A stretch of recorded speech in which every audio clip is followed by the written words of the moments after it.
Како капитална инвестиција од национален интерес за општеството, културата останува во фокусот на јавноста и на уметниците.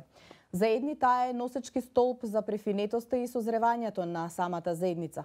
За други пак е неправедна алатка за нерелевантни уметнички избори и за девалвирање на авторството. Токму судбината на македонската култура е денешната тема. Добро дојдовте во Зебра. Поводот за нашата денешна дискусија е последниот зимски салон на Друштвото на ликовни уметници во Македонија, кој што неодамна беше отворен во Националната галерија Мала Станица.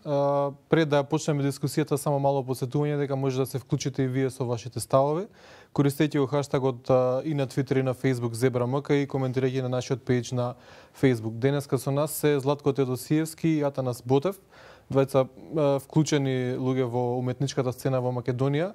Најпрво прашање за двајцата, дали ја видовте изложбата последна и дали се согласувате со ставот на селекторот Емил Алексиев дека оваа изложба е генерална слика дека македонската уметност е во агонија? Златко? Па ако ви кажам дека ова е, да речеме, прв зимски салон што сум го видел после десетина години, тоа треба да значи дека се согласувам со Емил Алексиев и отидов да го видам само заради него. Зашто минатите салони не сакав додам да ги гледам, бидејќи од прилика знаев што ќе видам.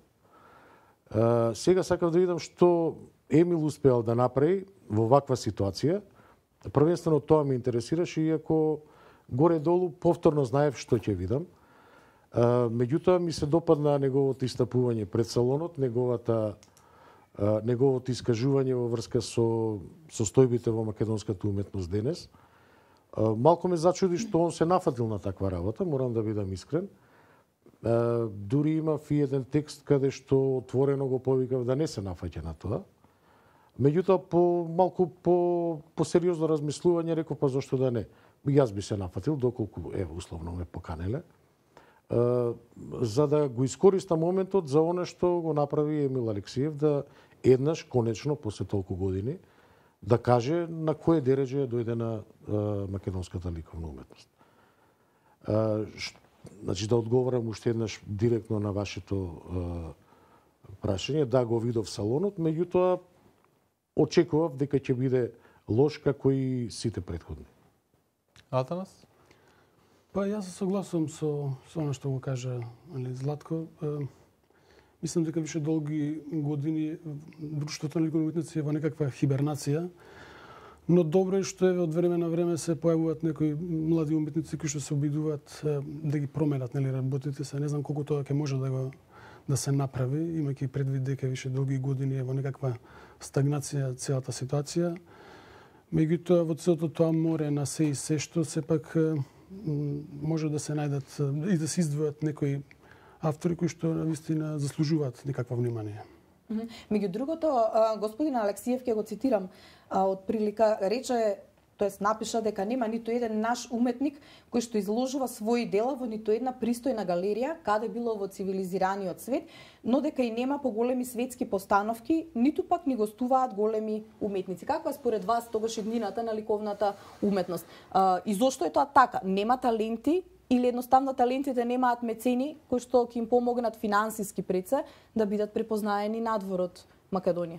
Не, дефинитивно во Македонија постојат апсолутно квалитетни уметници. Причината за тоа не знам каде лежи. Едноставно постои апатија пред се заради тоа што не постои никаква културна стратегија. Институциите не откупуваат дела од млади уметници, не се поддржуваат младите талентирани автори. Така да една од причините веројатно лежи во самите уметници. Не може секогаш да очекуваат дека државата треба да им излезе во пресрет и да ги промовира. Во крајна линија денеска во ова информатичко општество секој може да постојат различни можности. Постојат различни можности на кои што може денеска уметникот и сам да се промовира во крајна линија. Меѓутоа, како и да е, треба да се смисли некаква културна стратегија во која што работите некако ќе се придвижат од мртва точка, заради тоа што уметниците денеска се сведени сами на себе, one man show, така, значи од реализирање на изложба преку подготовка на каталог, до транспортно дело и слично. Значи многу аспекти се во прашање. Е тука да не забораваме исто така дека не постои никаков менаџмент. Тоа се тие работи кои што ги засекаат, нели? Во овој контекст се спомнува и во неколку други дискусии, да речеме и со класичната музика, дека еве и на сликарство да направиме таа аналогија, дека се вложува во некои работи како забавна музика, како фестивали и така натаму, дека многу средства таму се вложуваат, меѓутоа од друга страна во сликарска уметност, во вајарство, сликарство многу малку се вложува. Каде гледате вината за оваа ситуација? Па ако може слободно. Па јас прво сакам само неколку реченици во врска со претходново. Иако Боте вели има некаква вина и кај уметниците, јас не гледам тој тип на вина. Јас кај македонските уметници можам да видам вина што тие секогаш доцнат зад некои трендови светски по 20 на по 30 години. Или доцнат зад употребата на новите медиуми, новите технологии, едноставно не им се блиски и така натаму. Меѓутоа, за ова што говори Емил Алексиев, не се виновни уметниците. Не можат тие сами да се промовираат надвор. Ти треба, ако зад нив не постои држава, ако зад нив не постои сериозна култура и менаџмент, тие никогаш ништо не може да направат. И тоа е едно општо правило кое што кај нас никој не сака да го разбере со децении. Така што, ако говориме за тој тип на промоција на македонската уметност, треба да говориме за отсуство на стратегија и за отсуство на сериозни луѓе кои што знаат како тоа се работи. Ова што така да кажете, нема авторитети во оваа област кој што може да го издвоја? Како нема, па за тоа сме учеле, работиме по 30-40 години. И тогаш во поглед на ова што го спомна и Александар пред малку, кога ќе слушнат уметниците дека државата на некој начин ги форсира, така да кажеме, забавната музика или филмот, давајќи награди на еден музички тим во вредност од 20.000 евра, например, се чувствуваат инфериорно, се повлекуваат, ја напуштаат битката останатите? Па, сега многу теми отварате. За секоја тема јас имам одговор. Не брзаме никаде. Ама добро, да еве да одиме со ред. Значи има луѓе кои што учеле, работеле тука работа 30-40 години во таа област, кои што денес никој не ги консултира, не ги прашува. Нашето Министерство за култура знае се. Нивната бирократија таму, гледате какви изложби носи надвор. Еднаш на 3 години ќе прошетаат некаква групна изложба, која што не личи на ништо, буквално, и тоа нема да ја прошетаат во ликовниот центар, ќе ја прошетаат во ликовната провинција. Кој има фајда од такво наше представување надвор? Место да викнат еден сериозен куратор кој што знае како да склопи изложба и каде да ја представи, доколку се разбира, постојат финансиски можности за тоа, тие тоа не го прават. Значи, тоа е отсуство на стратегија, и јас би рекол отсуство на желба и отсуство на волја да се направи нешто. Вториот момент е третманот на ликовната уметност кај нас, ова што вие го кажувате, дека практично, еве, актуелниот конкурс на Министерството за култура за откуп на скулптури во текот на една година чини 4 милиони денари. Кој ќе кажете 4 милиони денари, тоа звучи многу, ама тоа се само 60.000 евра. 60.000 евра се првите 3 награди на фестивалот Макфест во Штип за забавна музика. Толку чини македонската скулптура годишно. Ако е тоа сериозен третман на една држава кон македонската уметност, тогаш нема што да разговараме. Гледате колку пари истураат на забавната музика. Проблемот е што наши сериозни скулптори седат со Министерството за култура и ја фалат акцијата. Место да речат, чекате, вие нормални ли сте што правите? Они седат со нив заедно и ја поддржуваат акцијата. Тука не може никој да им помогне. Ако нашата култура е сведена, значи на X Factor, Бубамара или некакви скопски фестивали, тогаш тоа покажува дека длабоко сме реградирале. Мислам, со таков однос, нели, кон културата. Тука веројатно објаснувањето ќе биде комерцијалната исплатливост на овој тип на уметност наспроти на овој тип на Па публиката го конзумира она што и се понудува. Не мислам дека нашата публика е неедуцирана, едноставно редно време ако веќе не е едуцирана, тогаш редно време да почне да се едуцира, таа го прифаќа она што и се нуди. Така да ако императивот се сите овие фестивали, тогаш тоа покажува до какво дереже сме дојдени. Имаат ли тие, мислам, како би ги споредиле, нели, долговечност, долготрајност во споредба со тоа што го се создава на уметнички план? Значи, каков тип на вредност се создаваат, ако ги споредите еве и од ваше лично ниво, вие што создавате? Значи, споредено со тоа што се создава на Макфест или на некој друг таков фестивал за кој што од буџетски, од даночни пари се вложуваат многу средства. Треба да се направи разлика помеѓу оно што е масовна култура и оно што е елитна култура, иако тоа малку звучи, таа класификација звучи престрого. Да, ти граници се малку и измешани во... Да, меѓутоа, оно што е поп култура, оно што е ентертејмент и тоа што е забава, тоа е окей, меѓутоа не треба да се поистоветува, нели, со ликовната уметност или, зборам, значи, за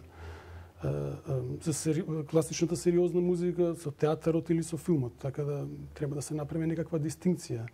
Не може парадигмата за највисокиот културен дострел во Македонија да биде Тоше Проевски, така да малку се изместени критериумите и луѓето добиваат погрешна перцепција за тоа што е квалитетна музика, што е добра уметност и слично. А на што се должи тоа? Мислите дека процесот доаѓа од, да речеме, од оздола, од публиката кон министерството, институциите кои што тоа го препознаваат па го поддржуваат, или обратно, институциите им одговара? Па обратно доаѓа. Да. Зашто оваа држава не знае што е култура, за жал. И мислам дека проблемот лежи уште во воспитно-образовниот систем. Значи, тоа датира уште од најмали нозе. Значи, ако публиката не е едуцирана, тогаш не може да очекувате дека ќе има однос визави, не знам, една театарска представа или уметничко дело. Ако е посетата на музеите, на театрите и на кинопредставите се сведува на една групна посета од школите и остане на тоа, тогаш навистина не може да стане збор за некаква едукација. Значи тука е главниот проблем, за да некој има однос кон одредено дело, мора да создаде уште од најмале нозе. Значи тоа е елементарно воспитување. Еве тоа секој мој колега се соочил тоа уште во најраните школски денови. Така, значи наставник кој што предава математика или македонски воедно предава и ликовно. Значи она крајно деградиране и понижуване на нашата професија. Тоа секогаш било. Од прво до 8 одделение, значи ликовно, физичко и музичко секогаш биле обструирани и секогаш било второстепени и омаловажувани од останатите колеги. Така да со таквата перцепција, нели тоа веројатно се пренесува и на самите ученици и на родителите кои што едноставно не знаат да го препознаат тоа. А тоа може да има далекосежни последици, заради тоа што наместо да ги откриваат талентите и да ги мотивираат, тоа може да биде крајно контрапродуктивно. Значи, познавам случаи каде што мои пријатели токму заради таквиот однос на индолентен однос на наставниците и родителите или не знам опкружувањето станале крајно немотивирани и разочарани и едноставно се препуштиле на некаква апатија. Велите државата нема стратегија, но статистички гледано Министерството за култура во изминативе неколку години финансира и поддржува најголем број на проекти од разни типови, значи на уметноста. Каков е вашиот коментар за тоа? Па не знам ја на кои проекти мислите, меѓутоа тоа исто Министерство за култура објавува конкурси за стимулирање на македонска забавна музика. Она што Ботев го кажа, и ако велиме нели масовната и елитната култура веќе не се така диференцирани, и ако човек денес каже елитна култура, тоа звучи, не знам, како да говори за ѓаволот и за пеколот.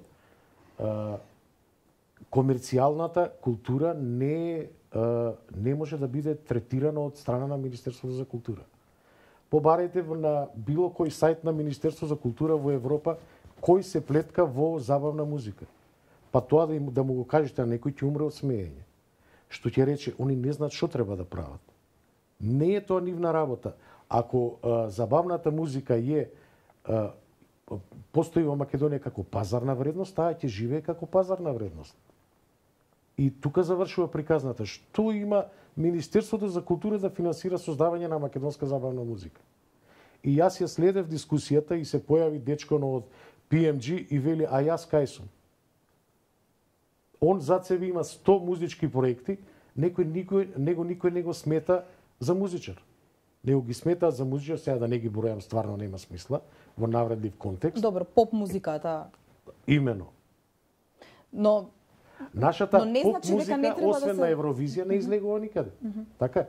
Да, тоа е Тоа е проценка врвниот ќе домет на нашата поп музика. Да крајно локални рамки. И тука завршува приказната. Ако сакаме да ја сведеме и ликовната уметност на такво рамниште, тогаш, ако е тоа стратегијата на ова министерство, јас не можам да се противам, зашто немам сили да го правам тоа. Меѓутоа, денес е тоа израмнето. Дури забавната музика е на едно рамниште повисоко од ликовната уметност.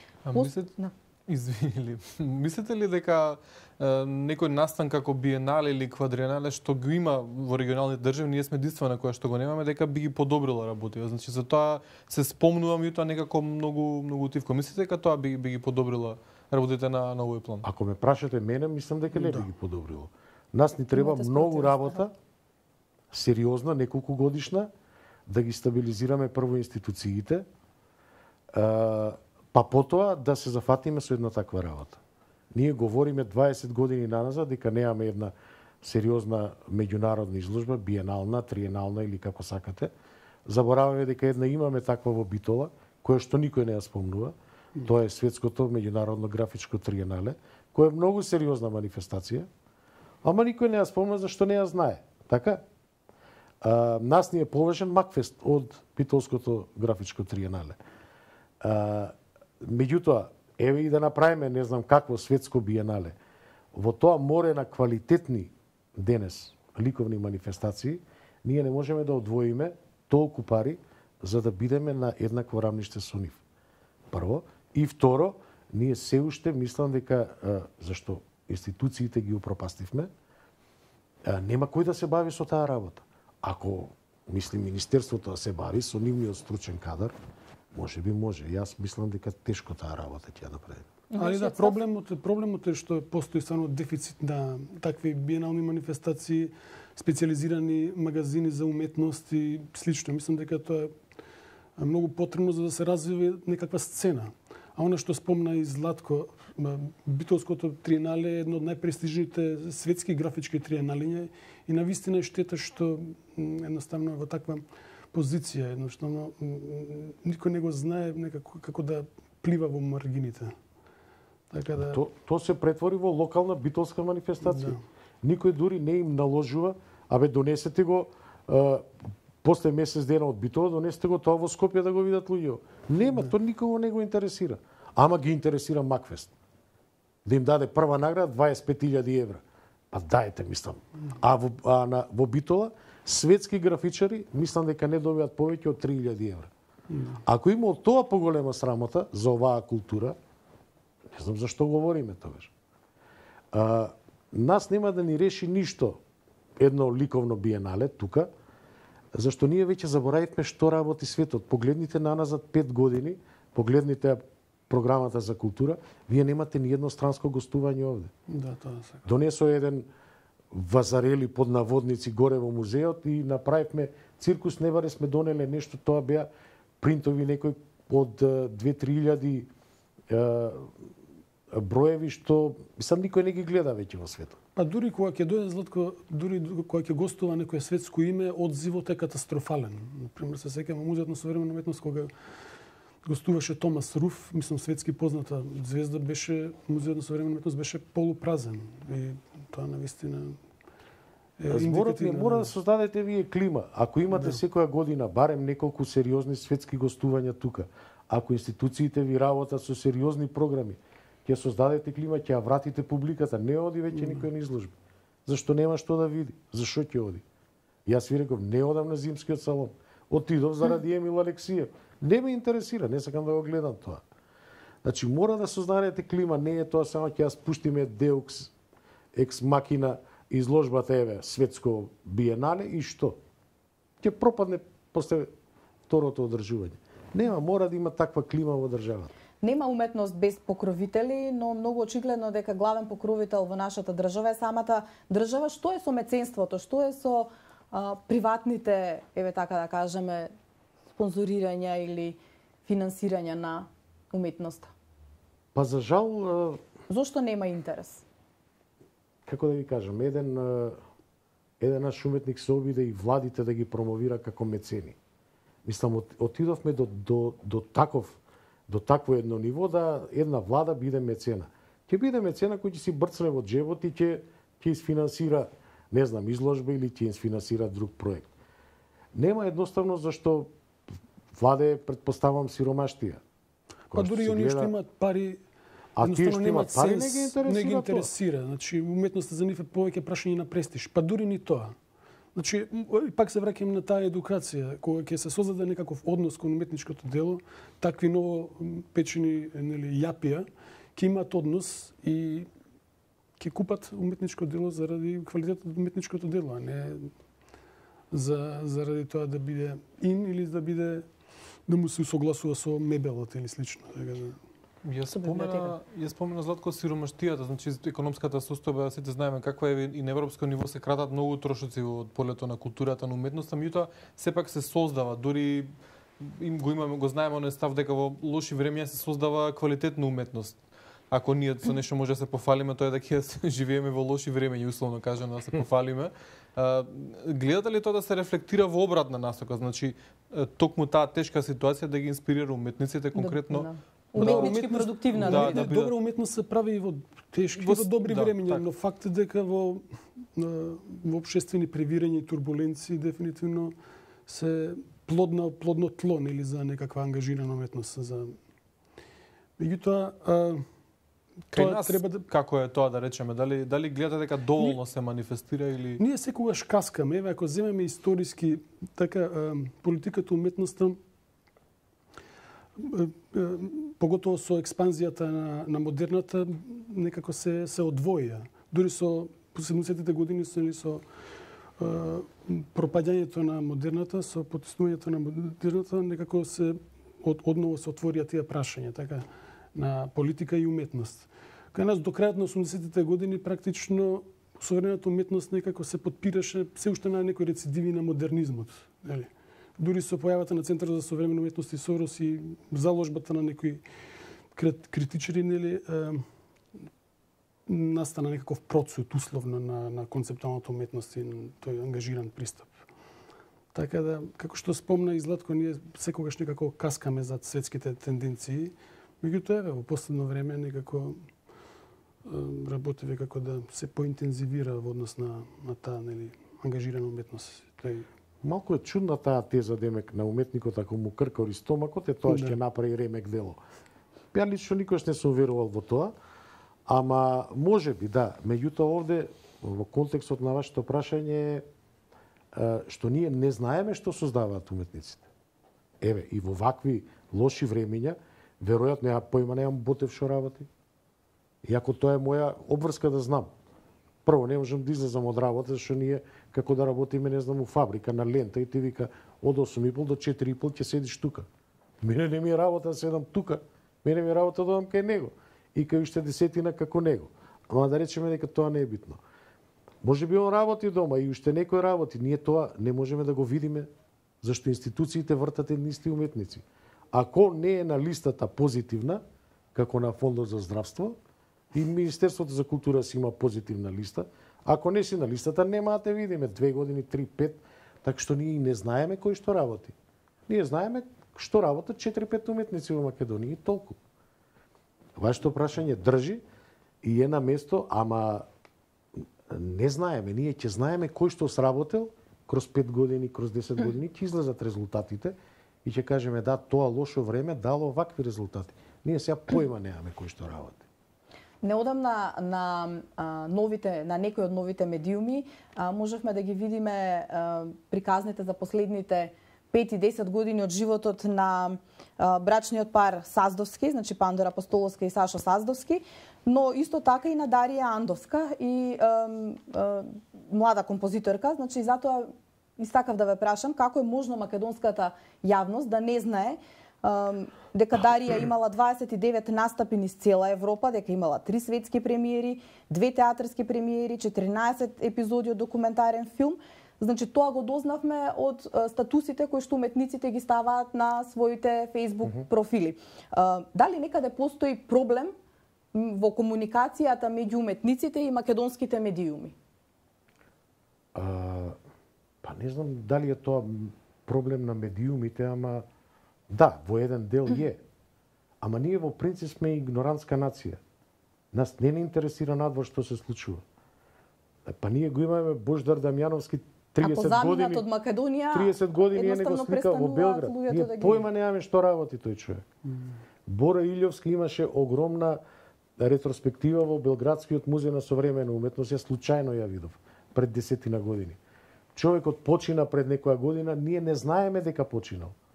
Може би се појави некаде во некој медиум. Тоа се големи македонски сликари кои што живеат на 500 километри. Овие што ги кажувате, мислам, Сашо Саздал се дека е негде дженем.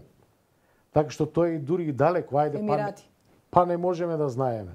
Еве ги кај се во Белград, појма немаме што прават. Никој не знае дали Бождар Дамјановски се уште работи. Не знае што се случува со неговото творештво. Не го викнал никој. Или Роберт Дандаров, нели, кој што живее во Њујорк. Роберт Дандаров беше пред 7-8 години, може. Не знаю, ние сме таква нација, поготово кога имате и такво министерство, кое што со позитивна листа, џабе ви е све, ништо не знаеме. А тука е, мислам дека и синдромот на козата на комшијата, колку и да звучи банално, меѓутоа е една од причините заради кои што се случуваат сите овие работи.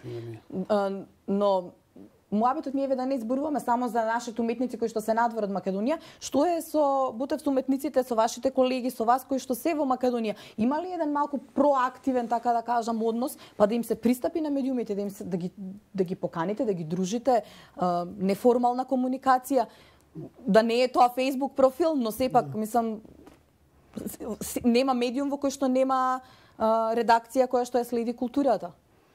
Па да, за жал тоа е проблеми со самите медиуми. Многу малку простор се одвојува за култура, освен Телма, не знам дали воопшто постои некоја телевизија која што третира теми од емисии од културите. И тоа навистина е потребно. Заради тоа што не може све да се сведе само на Facebook ивенти и слично. Така да, се согласувам дека и медиумите треба да го следат она што го работат уметниците, воопшто луѓето од културата, и тоа да го едноставно да го презентираат на начин на кој што треба да се презентира. Затоа што вака постои едноставно крајно мртвило, медиумско мртвило во однос на културата кај нас. Ако во почетокот на 90-тите имаше од 10 телевизии, онака 4 барем има емисии кои што го третира токму овој проблем, денеска тоа е стварно сведено само на една телевизија и тоа е навистина жално. А за воопшто за печатените медиуми муабе да не правиме. Па кај нас нема пълна култура за читање на дневни вестници, а камоли па магазини. Тоа е или пак е сведено све на некаков сензационализам и жолт печат, со жал. Но работите така функционираат. Па не знам, нека каже кога кај него последен пат влегол новинар од културна редакција од печатени медиуми. Никогаш не влегол. Нема, тие седат во канцеларија и не излегуваат. Ако им испратите нешто, може би ќе објават. Ама инаку тој да излезе да дојде кај уметник, не. Се е извртено, разбирате, како и во многу други области, и овде е уште поизвртено. Никој во светот не работи така. Јас сега бев во Берлин, се погоди на филмскиот фестивал. Ако вечерта во 8 саат гледате премиера, утре сабајле читате критика за филмот. Па каде сте го виделе вие тоа кај нас? Критика. Да, и тоа е изостанок на критика, исто е тоа. Ама вечерта го гледа филмот, сабајле излегол, кога го напишал, кога излегол вестникот. Тоа никого не го интересира, он тоа мора да го сработи. Зашто утре ќе го купам јас вестникот и сакам да го прочитам. Тие знаат дека јас за тоа го купувам вестникот. Кај нас овде више никој не купува вестници. И нема ништо да прочита. Зашто не може да се создаде едноставно критичка маса? Нема, се е наопаку, за жал. А каква е ситуацијата со младите уметници? Боте во графичко студио и организиравте неколку изложби со млади уметници, со комбинација со музика, со инсталации, значи таму нешто и се случуваше. Како ги гледате вака одличен? Има ли нешто? Се создава ли нешто? Добро е што новите генерации едноставно не се оптеретени со тие рецидиви од минатото. Тоа е многу добро. Многу се поотворени кон светот, поготово сега со новите технологии, со интернет. Мислам дека се во многу поповолна позиција заради тоа што не се не се препуштаат само на не знам, поддршка од министерство или поддршка од институции, едноставно би си ја бркаат работата, отворени се и мислам дека има потенцијал. Ја во Отвореното графичко студио навистина се трудам да ги поддржам младите уметници и заради тоа што сметам дека навистина има интересни таленти кои што немале едноставно можност да се презентираат, а тоа е добар начин преку оваа галерија која што сепак развива некаков поалтернативен пристап да може да се представат, да се ги реализираат едноставно своите идеи. Тие за разлика од постарите генерации се во тек, значи они знаат и кој е Ал Вејвеј и други уметници, значи ја го спомнав. Ти пишуваше, Златко, на твојот блог за него. Да, мислиш, гледаш ли ти кај младите дека они се барем колку и да се без разлика колку се малку, дали гледаш дека они се приклучуваат на тековите? Јас за жал изгубив контакт многу со помладиве генерации, не ги знам, морам да признаам. Меѓутоа тие малкумина што ги знам не е толку лично, туку што го гледам творештвото. Да, тие се некои проблесоци кои што нудат некаква иднина на оваа уметност. Сега, еве, не сакам да ги набројувам, меѓутоа ги има неколкумина, велам, јас што ги знам, можеби ги има повеќе. Меѓутоа, пак ќе се вратам на истото. Ако на тие уметници не им се обезбеди соодветна творечка клима, не е нешто ние да им правиме како на старите генерации, сега ќе им зидаме ателија на партизанска, по ова, по она. Не, меѓутоа, вие треба да им обезбедите барем да има една изложба во 2 години. Ама не само изложба, за која што ќе му дадете 500 евра, со која што он свеќе треба да направи и да си плати сам, него што ќе му направите секако што треба, ќе му направите еден откуп. Значи, се она како што работат европските музеи и галерии. Нашиве се препуштени сами на себе и полека губат волја да работат. Такво е моето чувство и мислам дека и тие неколкумина навистина квалитетни кои што изложувале последниве години и надвор, мислам дека и нив ќе ги изгубиме.